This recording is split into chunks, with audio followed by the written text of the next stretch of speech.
Hacer mucha.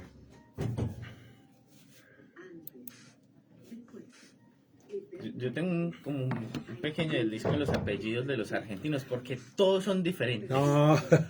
Es una locura. Estuve en una clase. Ahí vamos, profe. No quiero interrumpirlo.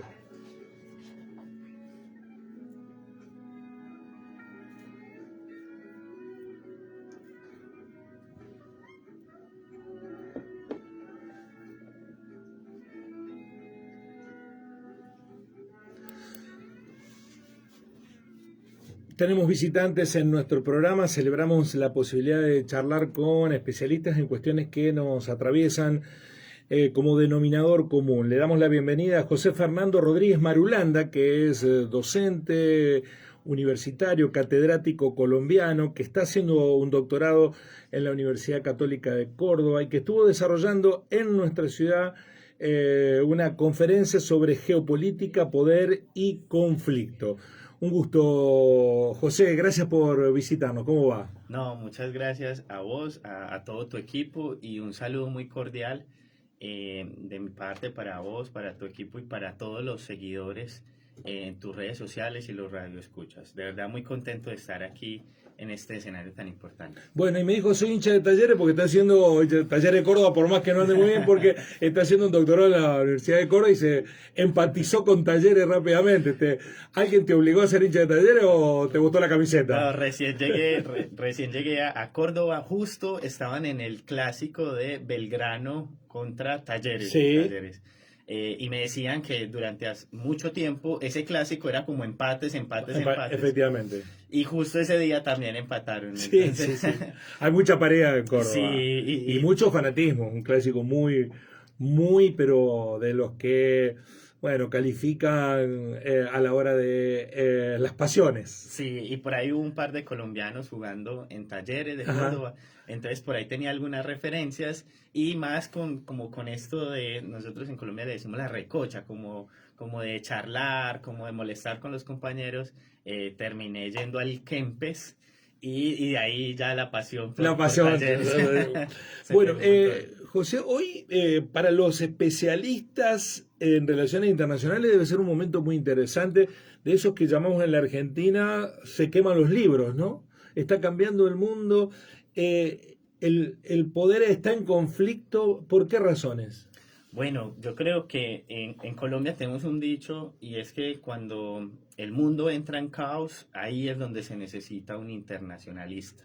Y creo que este es un escenario bien importante para explicarlo, porque el mundo está desacomodándose. Yo lo explico más o menos como si fuera las placas tectónicas, como cuando hay cierta tensión en las placas tectónicas y hay ciertos movimientos que hacen que se desacomoden. Obviamente esto genera sismos como los ruidos que conocemos y que estamos viendo actualmente, pero sí, es una nueva composición de orden mundial dentro de un sistema internacional anárquico y que no tiene un estado de los estados y por lo tanto entonces hay una puja de poderes y a partir de eso hay ciertos actores que intentan desequilibrar.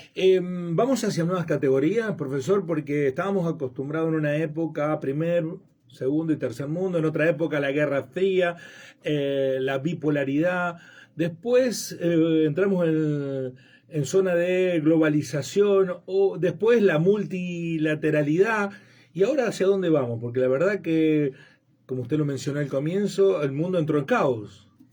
Bueno, digamos que a medida que fuimos avanzando entre esas causas de conflicto en el hombre, Walls cita 3 causas específicas dentro del hombre, dentro de los estados y dentro del sistema internacional de guerra y paz, básicamente. Entonces, cada vez que hay un escenario de guerra y un escenario de paz, por ejemplo, conversaciones de paz como Versalles, como Yalta y así sucesivamente, el mundo intenta componerse de maneras distintas. Ahora, hay ciertos actores, esto explicado desde la teoría del realismo, que de alguna manera intentan pujar dentro del equilibrio de poder. Entonces veníamos en un sistema bipolar entre Estados Unidos y Rusia, pero el emergente o esa potencia emergente que ahora es China descompone un poco ese tradicional sistema bipolar. Podríamos decir que ahora andamos en un multipolar, en un escenario del mundo multipolar,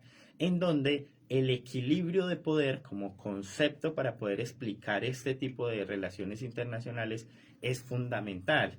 Los estados, bajo ese equilibrio de poder, cooperan a través de, sea negociaciones, cooperación o de coerción, básicamente. Ujú. Ese tema de la coerción termina siendo un estado poniendo presión sobre otros y haciendo que de alguna manera se alíe a esas balanzas de poder específicamente. Nosotros digo, cuando digo nosotros pienso en Latinoamérica, pensábamos que la política continental de bloques nos iba a ayudar. ¿Ha fracasado esa política, cree usted? Yo creo que si ponemos a las potencias en dos pesas y miramos cómo esas políticas de exteriores empiezan a sumar bloques a esas pesas, podría ser una buena explicación para esa política de bloques. Pero ahora tenemos que entender que en el tablero mundial existen jugadores principales. Algunos teóricos se atreven a plantear que existen jugadores principales y los demás, sobre todo los países periféricos o los países también conocidos popularmente como en vía de desarrollo, terminan siendo como apostadores dentro de esa mesa. No son actores principales. Entonces, ojalá fuéramos apostadores. Para a veces somos convidados de piedra a una disputa de la que no sabemos si nos va a tocar algo, ¿no? Claro, el asunto es que en esos actores principales es un juego de quién suma más.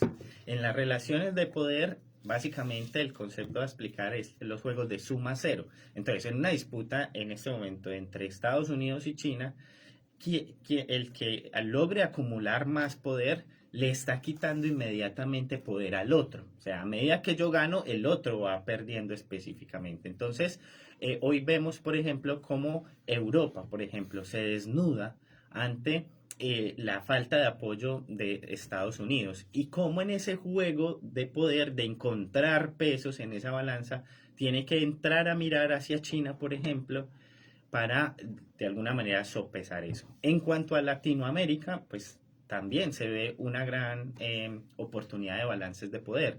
La influencia de China, por ejemplo, en Latinoamérica no es la misma de la China que fue emergente durante el siglo anterior. Ahora la influencia de China en Latinoamérica es tremenda. Veía unas cifras en Colombia. Colombia pasó de importar más de Estados Unidos a China.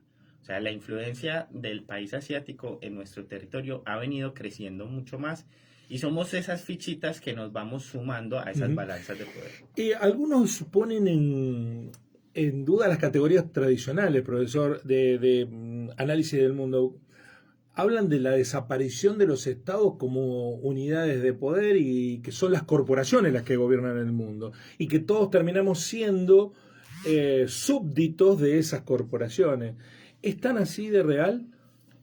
Bueno, desde hace mucho rato se dejó de pensar como esa visión reduccionista de que el Estado es el actor principal. Existen otros ecosistemas, digamos, de actores a nivel internacional, como las empresas, bien lo decías, haciendo parte inclusive de la toma de decisiones del gobierno. Lo vemos en Estados Unidos, como esos grandes titanes tecnológicos. Bueno, esta semana le doblaron el brazo al propio Trump, ¿no? Medidas arancelarias las tuvo que revisar y ponerla en el freezer durante 90 días, pero yo creo que ya de eso no se vuelve más. Claro, además porque este tema de la producción, por ejemplo, de aspectos tecnológicos, que básicamente tiene que ver con países asiáticos, pues empieza a encarecer los costos y demás. Entonces, a eso en las relaciones internacionales llamamos interdependencia, que es como una especie de acorralamiento, donde los grandes actores internacionales como empresas, personajes, por ejemplo, de alguna manera empiezan a acorralar a los estados en la toma de decisiones. Entonces, el actor principal ya no es el estado.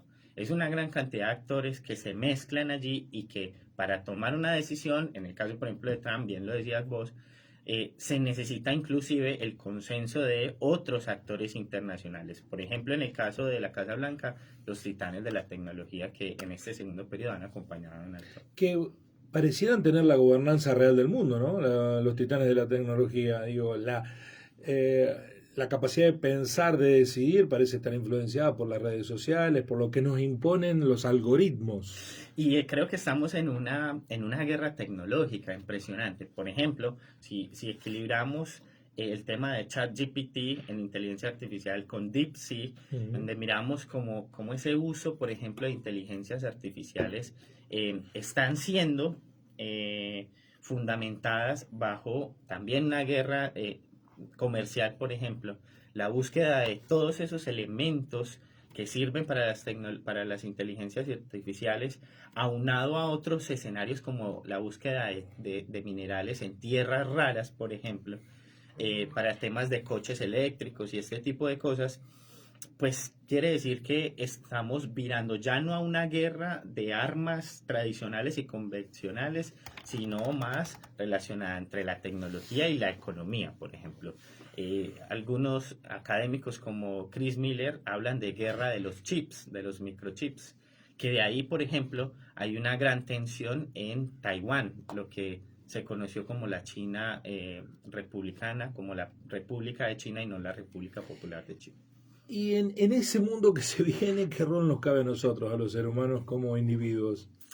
Sí, yo creo que es tremendo porque hay dos grandes corrientes dentro de las relaciones internacionales. Uno es la perspectiva idealista que viene de las ideas kantianas. Un ensayo muy interesante que todo internacionalista debería leer, que es sobre la paz perpetua y cómo los seres humanos desde una perspectiva deontológica pueden cooperar para que el mundo esté en paz. Pero hay otro lado, el otro lado de la moneda básicamente es, no, para que el mundo esté en paz, todos deberíamos de pujar por nuestros propios intereses y así balancear las cosas en el mundo.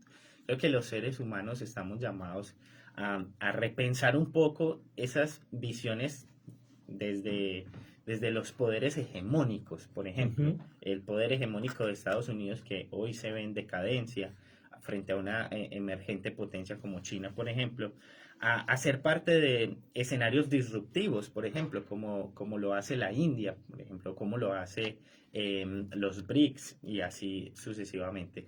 Y los seres humanos realmente estamos ahí en medio de esas tomas de decisiones de grandes poderes que obviamente, como lo nombraba al principio, hay tres causas de discordia en el hombre, en el Estado y en el Estado internacional. Entonces creo que hay que empezar por el Estado principalmente.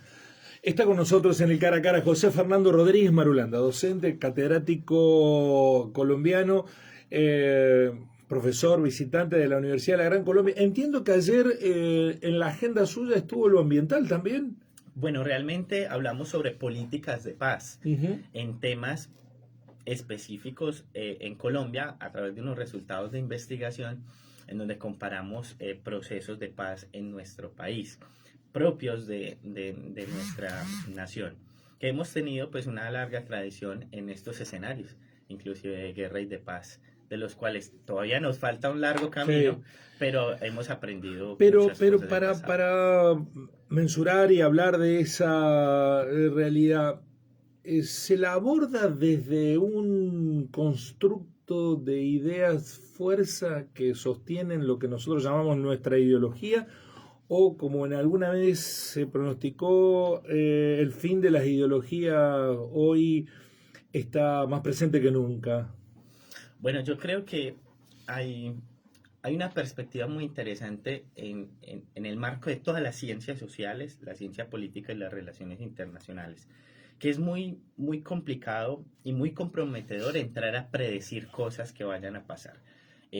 Creo que grandes fracasos con respecto a este tipo de análisis futurológicos los podemos ver en Francis Fukuyama, por ejemplo, en el texto del fin de la historia, en donde se planteaba de alguna manera que Estados Unidos y el orden liberal impuesto iba a gobernar por siempre, o sea, como que se acabó esto, como dicen ustedes, ya está básicamente, no hay nada más que hacer. Pero hoy vemos una potencia mundial pues en decadencia que tiene que hacer parte o uso de sus herramientas de poder.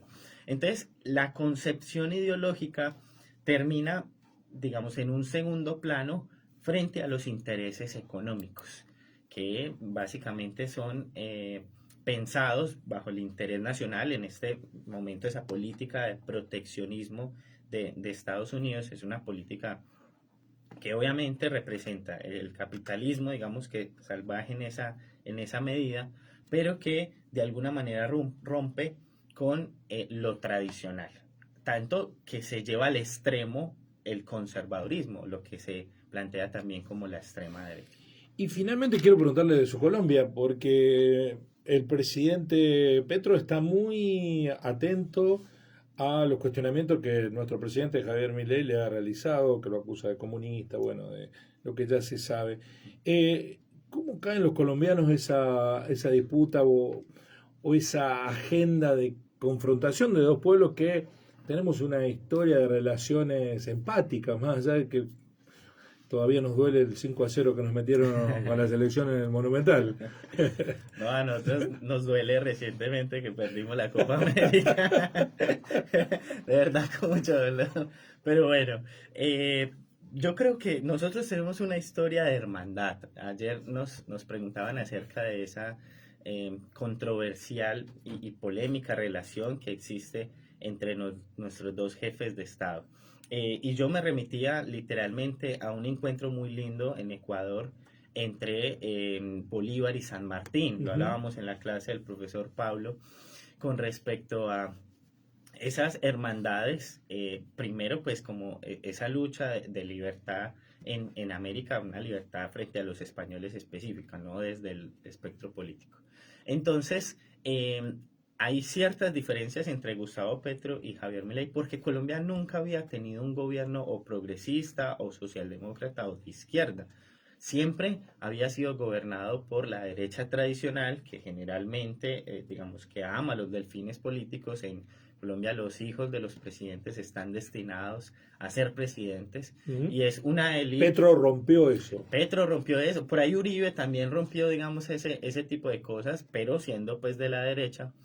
Y Petro rompió eso precisamente por un estallido social que se da posterior a la pandemia, específicamente por un mal gobierno del presidente Iván Duque que condena, digamos, a la derecha a perder el poder que se había ostentado por 200 años desde la era republicana. Entonces, desde la era colonial. Entonces, a partir de esto, rompe un poco ese esquema y Gustavo Petro de alguna manera alza su voz. Es una persona que tiene una gran capacidad de oratoria y que como político, digamos que a nivel internacional, creo que tiene una buena imagen en el sentido de su capacidad de oratoria. Ahora, las diferencias pues, son muy diametrales con Javier Milei. Recién veía por ahí un comentario que básicamente Gustavo Petro critica todos los días a Donald Trump y Javier Milei no, antes pues de alguna manera alaba sus acciones y nos clavó el mismo 10% de aranceles a los dos, a los dos específicamente. No importa el elogio o la crítica. Entonces pues como que bueno, ¿qué tan importantes somos para Estados Unidos en Latinoamérica? Y la verdad es que no nos voltea a mirar mucho. La muestra de que todos nos mide con el mismo rasero es que todos somos lo mismo para él específicamente. El patio de atrás. El patio de atrás, como muchas veces él mismo lo ha nombrado. Entonces, a partir de eso, creo que esas disputas en Latinoamérica nos hacen daño al pueblo latinoamericano como tal, porque más allá de eso somos pequeñas fichas, como decía al principio, peleando en un patio que tal vez no nos van a voltear a mirar. Entonces, ese sueño de Bolívar y San Martín, de una Latinoamérica unida, creo que cada vez se diluye más y que por tendencias obviamente ideológicas pues terminan siendo muy imposibles en el tema. Profesor, muchísimas gracias, un placer. Y ojalá que sea más frecuente la visita, está cerquita. ¿Cada cuánto viene al doctorado en Córdoba? Bueno, realmente esta es la primera vez. Yo creo que haré una próxima visita, pero ya el año siguiente a compartir temas pues de disertación de tesis y defensa de la misma. Pero sí, no sé si ustedes están muy lejos o nosotros los colombianos estamos pues realmente más lejos, pero es que sí hay unas distancias muy grandes. Nosotros estamos al norte del cono sur, ustedes al sur de la región. Entonces, es un poquito... ¿Y por qué eligió la Argentina para doctorarse? Bueno, realmente porque la mayoría de los profesores que tengo en el doctorado son de una escuela, de la escuela de Rosario, que es muy fuerte en temas de teoría en relaciones internacionales. Ajá. Entonces hay muchos referentes que terminan siendo mis profesores, que son aquellos que uno estudia generalmente, como Carlos Escudé, como Diana Tusi, como Esteban Actis, que son profesores de la Universidad Nacional de Rosario, pero que, digamos, tienen ciertas cátedras en este doctorado, y esa perspectiva teórica de los argentinos llama mucho la atención porque se atreven muy pocos países a generar sus propias teorías en Latinoamérica, y creo que eso es de resaltar en la Argentina. Valoramos que me haya dedicado unos minutos de su visita a la ciudad de Río Cuarto para estar en nuestro programa, profesor, y a disposición, y siempre es muy interesante charlar de política internacional, algo que no está mucho en la agenda de nuestro país, y estamos muy acostumbrados al debate local, ¿no? Y no vemos la perspectiva internacional de buena parte de lo que nos pasa en el país, como le ocurre a toda Latinoamérica, está condicionado por lo que pasa en el mundo. Nosotros, por suerte, ahora podemos consumir otros contenidos comunicacionales y vemos que en otros lugares del mundo posan la mirada en lo que pasa en el planeta, porque de ello depende lo que pase en sus propios países. Todavía no tenemos esta costumbre en la Argentina, particularmente, no sé en Colombia, si la agenda internacional está muy presente en el discurso público de todos los días. Sí, yo creo que en medios de comunicación siempre hay una sección internacional. Chiquitita. Y siempre es muy pequeñita, sí. Y de hecho, yo creo que ese es el camino que debemos de hacer. Nosotros desde la Universidad La Gran Colombia, en la seccional Armenia, yo dirijo un programa que se llama Gobierno y Relaciones Internacionales. Entonces, juntamos todo el gobierno, toda la discusión política, pública y privada, con las relaciones internacionales. Y creo que este es el llamado que tenemos que hacer desde la academia, a impulsar esos internacionalistas para que se hable más de la discusión en relaciones internacionales, desde nuestras cátedras en grandes asignaturas o en grandes carreras como ciencia política o gobierno, que podamos hablar un poco más de las relaciones internacionales y hacer relaciones internacionales. Muchas gracias por la visita. No, ustedes muchísimas gracias. Y no lo hemos invitado con un buen café porque nos da vergüenza el café que tenemos nosotros acá. El que vale es el de Colombia. En Colombia tenemos un dicho, un tinto es un buen café. Un tinto. Acá un tinto es un buen vino. Pero me tomé un buen vino aquí en la Argentina, eso sí lo puedo decir, me voy orgulloso de eso. Muchas gracias, profesor, un gusto. José Fernando Rodríguez Marulanda, hablando un poco de lo que está sucediendo en el mundo y este caos en el que estamos hoy, esperando que se terminen de acomodar, como decía el profesor, las placas tectónicas.